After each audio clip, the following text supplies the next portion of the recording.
경제 그렇게 망쳤으면 좀 가만히 있으세요. 누구의 이야기일까요? 문재인 전 대통령에 대한 이야기입니다. 이번에는요, SNS에다가 글을 올렸는데 핵심이 이거예요. 일본보다 경제 성장률이 뒤지는 건 IMF 위기 때 외에는 처음 있는 충격적인 일입니다. 와, 저는 이것을 보면서요, 참 염치가 없다. 전직 대통령으로서 경제를 망쳤으면 좀 조용히 가만히 있는 게 일반적이지. 일부러 말입니다. 일부러 SNS에다가 이렇게 장문의 글을 올렸다는 것을 보면서 진짜 안타깝기 거지없네요. 경제가 실패했다는 것은 모든 사람들이 다 압니다. 그런데 SNS에다가 장문의 글을 올려서 말입니다. 나 때는 안 그랬는데 윤석열 때는 지금 경제를 망치고 있다. 이런 얘기를 하고 있는 거잖아요. 여러분 생각을 해보세요. 돈을 저렇게 뿌리면요, 경제성장 누구나 다 합니다. 돈을 말입니다. 5년 동안 415조 5천억이나 뿌렸습니다. 박근혜 정부 때 170조 4천억 원, 이명박 정부 때 180조 8천억 원, 노무현 정부 때도 143조 2천억 원이에요.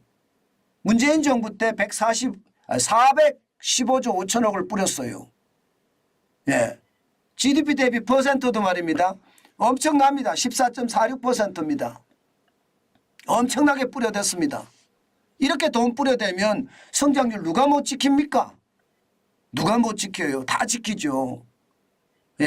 어디 그뿐이에요? 이것만 늘어났습니까? 국가 채무는요. 국가 채무는 그냥 박살났어요. 박살났어요. 진짜 박살났어요. 이게 여러분 2016년까지만 하더라도 36%였던 게 우리 국가 채무 비율입니다. 2022년 기준으로 49.7%입니다. 626조 9천억 원의 국가 채무가 1067조 7천억까지 올라갔습니다. 이건 누가 못합니까? 돈 뿌려서 성장률을 만드는 거. 이거는요, 초등학생도 합니다. 초등학생도. 돈 뿌려서 성장률을 이룰 게 아니라 건실한 성장을 중심으로 이게 이끌어 가야 되거든요. 그런데 그것을 못 해놓고 마치 말입니다. 지금 윤석열 정부가 경제를 망치는 것처럼 이야기하거든요. 경제를 망치는 사람은 누군지 아세요? 이거를 보면 압니다. 이거 보면. 이거 보면 압니다. 다. 최저임금을 엄청나게 올렸습니다. 저는 이게 가장 잘못된 거라고 생각해요. 게다가 운도 억세게나 없었습니다. 왜냐고요? 여러분 보세요. 2017년에는 7.4% 최저임금을 올렸잖아요. 이건 2016년에 올려놓은 거니까. 박근혜 정부 때 올려놓은 거니까 그렇다 쳐요. 2018년에 16.4%입니다. 그리고 2019년에 10.9%예요. 2020년에 2.9%고요. 2021년에 1.5%, 2022년에 5.1%입니다. 이것을 생각을 해보자고요. 그러면 5년 동안 얼마를 올렸나요? 5년 동안 9,160원의 최저임금이 이게 얼마가 됐습니까? 지금 거의 말입니다. 한 40% 넘게 올랐잖아요. 이러는 바람에 무슨 일이 생겼습니까? 자영업자가 줄줄이 무너졌어요. 자영업자가. 650만의 자영업자가 완전히 폭망했습니다. 그러면서 말입니다. 진짜 수많은 사람들이 실업자로 전락했어요. 그러니까 문재인 정부는 급하니까요. 실업자 문제 많네. 실제로 말입니다. 신규 취업자가 마이너스로까지 돌아섰거든요. 이거 큰일 났다.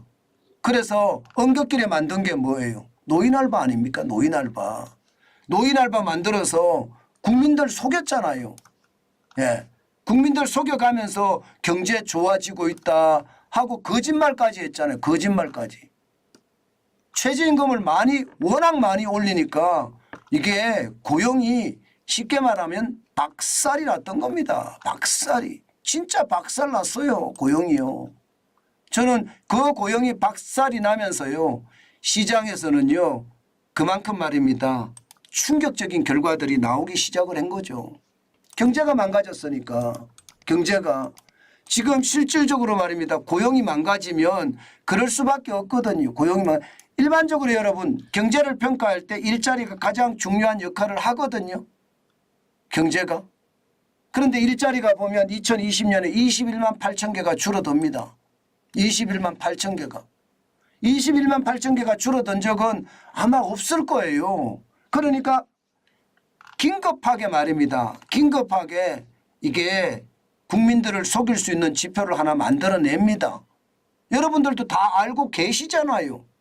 노인 알바 말입니다. 노인 알바. 노인 알바 만들어내면서 그만큼 말입니다. 일자리 많이 늘어났어. 그렇게 국민을 속였잖아요. 완전히. 예. 경제가 망가진 게 일자리가 줄어들고 노인 알바가 늘어나면서 착시 현상이 일어났고요. 그 착시 현상이 사실상은 경제를 저는 다 망쳤다고 생각해요. 실제로 2020년 되면 노인 알바가 74만 개, 2021년에 80만 개, 2022년 84만 개까지 늘어납니다. 충격적이죠. 충격적입니다. 그러니까 일자리가 완전히 망가졌으니까요. 예, 이렇게 해놓고 말입니다. 지금 경제가 나쁘다, 좋다, 일본보다가 떨어지니까 충격적이다. 이런 말 할 자격이 있나요? 저는요. 이런 말 할 자격이 없다고 생각해요. 예, 그만큼 말입니다. 충격적이었고요. 이게 여러분 최저임금이 2018년 19년에 이렇게 많이 올라갔잖아요. 그러면서 코로나19가 왔습니다. 그 이후에 세계 시장에 충격적인 일이 두 가지가 벌어집니다. 하나는요. 미중 충돌이고요. 다른 하나는 코로나19가 전 세계로 확산되면서 공급망이 무너지는 거예요. 그러면서 물가가 다 올라갑니다. 물가가 다 폭등합니다.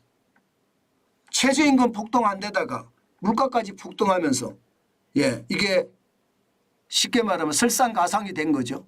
우리나라 경제가 이래서 망가졌습니다. 여기에다가 통제 방역을 2년 1개월을 했어요. 예. 중국의 리커창 총리가 뭐라고 했습니까? 하늘이 보고 있다고 했죠. 하늘이 보고 있다. 그게 여러분 경제를 망치는 것을 하늘이 보고 있다. 저는 이 말과도 틀리는 말이 아니라고 생각합니다. 저는 진짜로 문재인 대통령이 이런 말할 자격이 없다고 봅니다. 하늘이 보고 있습니다. 왜 국민들을 또 속이려고 듭니까? 제발 좀 조용히 가만히 있었으면 좋겠어요. 돈 뿌려서 성장시키는 건 누구나 다 합니다.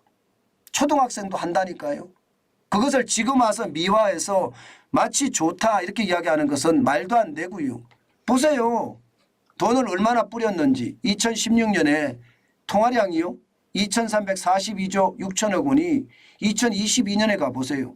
3700이에요. 3700. 22조 8천억 원. 무려 말입니다. 58.92%가 늘어났습니다. 2342조 6천억 원이요. 1380조 2천억 원이 늘어나서 3722조 8천억까지 늘어난 겁니다.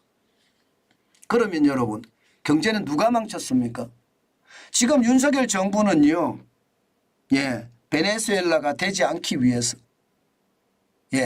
아르헨티나가 되지 않기 위해서 필리핀이 되지 않기 위해서 지금 노력하는 중이다. 저는 이렇게 봅니다. 과거에 그리스가 되지 않기 위해서 노력한다. 이렇게 봅니다. 물론 저는 국가 부채가 줄어들어야 된다고 생각하는 사람인데 그렇게까지는 지금 하질 못한다고 하더라도요.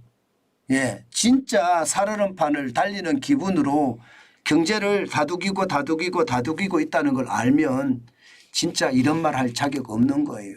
경제가 이렇게까지 망가진 원인이 누구한테 있는지 왜 그런 생각은 하지 못하는지 참 안타깝다. 저는 그런 생각이 많이 드네요. 제가 경제 유튜버로서 말입니다. 다른 분들 이야기하는 걸 들으면 경제라는 게 단절된 게 아니에요. 경제는 연장선상에 있습니다. 예. 중요한 것은 과거의 잘못이 현재에 발현이 된다는 거고요. 이 현재에 발현되는 것을 막으려고 하면 아주 과격한 그리고 파괴적인 개혁이 있어야 되는데 바로 그런 게 부족하기 때문에 일어나는 것도 있다. 물론 그것도 있습니다. 그렇지만 전체적으로는요. 과거의 잘못이 현재에 발현이 돼서 현재가 지금 어려워지는 그런 형국이다. 이렇게 저는 생각을 하고 있고요. 아마 결국은 좋아지겠죠. 왜 좋아질 거냐고요. 저처럼 이렇게 외치는 사람들이 많거든요. 윤석열 정부가 자유민주주의와 시장경제를 선택했다고 이야기했고요. 소득주도 성장이 아니라 관주도 성장이 아니라 정부주도 성장이 아니라 민간주도의 성장을 이야기했습니다. 그것은 대한민국의 국시라고 이야기하는 자유민주주의와 시장경제의 원리하고도 맞아 떨어지는 일입니다. 그렇기 때문에 잘할 수 있을 거라고 저는 믿습니다. 그렇지 않으면 여러분도 저도 목소리를 계속 높일 거니까. 네, 목소리를 계속 높일 거니까 그만큼 말입니다. 잘해주기를 우리는 생각해 봐야지요. 못하면 못하는 대로 비판받고요. 그리고 이게 개혁을 하면서 자꾸 변해가는 그런 윤석열 정부가 됐으면 좋겠다. 저는 또 그런 생각을 오늘도 한번 해봅니다. 제발이지 좀 가만히 있었으면 좋겠습니다. 그분 말입니다. 그분.